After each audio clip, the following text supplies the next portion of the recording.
Maruti Suzuki चुपचाप क्या काम कर रहा है किसी को पता ही नहीं है। मारुति सुजुकी ने इग्निस हैचबैक का प्रोडक्शन कम कर दिया है या फिर बोलो प्रोडक्शन ही बंद कर दिया है। हाँ, आपके मन में ये सवाल जरूर आएगा कि भाई मैंने इग्निस तो कल ही शोरूम में खड़ी हुई देखी है, लेकिन भाई आपको ये नहीं पता है कुछ ही डीलर के पास इग्निस का अवेलेबल स्टॉक है, #लिमिटेड स्टॉक। और बहुत से डीलर ने इग्निस की कार का ऑर्डर लेना भी बंद कर दिया है, लेकिन अभी तक ऑफिशियल मारुति सुजुकी की तरफ से अभी तक कोई भी ऑफिशियल स्टेटमेंट नहीं आया कि इग्निस बंद हुई है, डिसकंटिन्यू हुई है या प्रोडक्शन उसका कम कर देने वाले हैं। इग्निस मारुति सुजुकी ने इग्निस पहली बार जनवरी 2017 में लॉन्च हुई थी।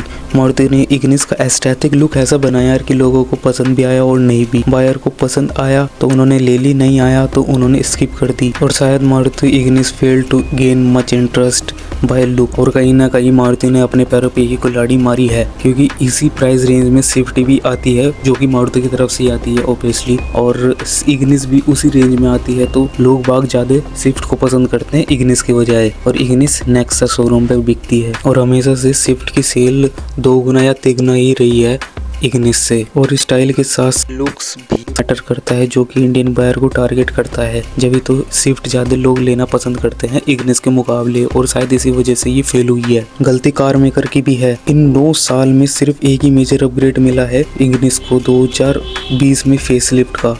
उसके पहले भी और उसके बाद भी कुछ नहीं हुआ। उसके बाद ही उसकी सेल थोड़ी बढ़ी फेसलिफ्ट के बाद। मारुति की और भी कार्स हैं जिनको टाइम टू टाइम अपडेट मिलता है, लेकिन इग्निस को इतना इम्पोर्टेंस नहीं दी जैसे कि सियाज के लिए करा है मारुति वालों ने। जब तक अपडेट नहीं दोगे, वेरिएशन नहीं लाओगे उसमें कार में, तो जब कैसे बिकेगी मारुति सुजुकी वालों की कार। मारुति सुजुकी इग्निस 2022 में सबसे ज्यादा सेल हुई थी, 51,175 यूनिट सोल्ड। 9 साल के कैरियर में सबसे ज्यादा सेल 2022 में ही हुई है इग्निस। अब आप यहाँ से अंदाजा ला सकते हो कि आपको अपग्रेड बिल्कुल नहीं मिलेगा इग्निस। साथ ही जब लॉन्च हुई थी इग्निस, तब इग्निस अपने साथ इंजन के भी 2 ऑप्शन मिलते थे। 1.2 लीटर के सीरीज इंजन 83 हॉर्स पावर निकालता था, वो भी पेट्रोल इंजन, और second option 1.3 litre diesel engine मिलता था जो कि 75 हॉर्स पावर निकालता था। बाद में सिर्फ 1 साल बाद 2018 में डिमांड कम होने की वजह से डीजल इंजन को डिसकंटिन्यू कर दिया गया, और अब पेट्रोल भी शायद होने जा रहा है। और इसकी पीक सेल 2022 में हुई थी, मतलब कि फेसलिफ्ट के बाद ही इसकी सेल्स बढ़ी है, उससे पहले नहीं थी इतनी सेल। और कुछ महीनों में सेल ड्रॉप हुई और इग्निस का नामो निशान मिट चुका है। कई शोरूम में स्टॉक भी नहीं है इसका। लेकिन इग्निस अभी भी मारुति सुजुकी की वेबसाइट पर दिख रही है, मतलब कि डिसकंटिन्यू तो नहीं हुई है अभी तक।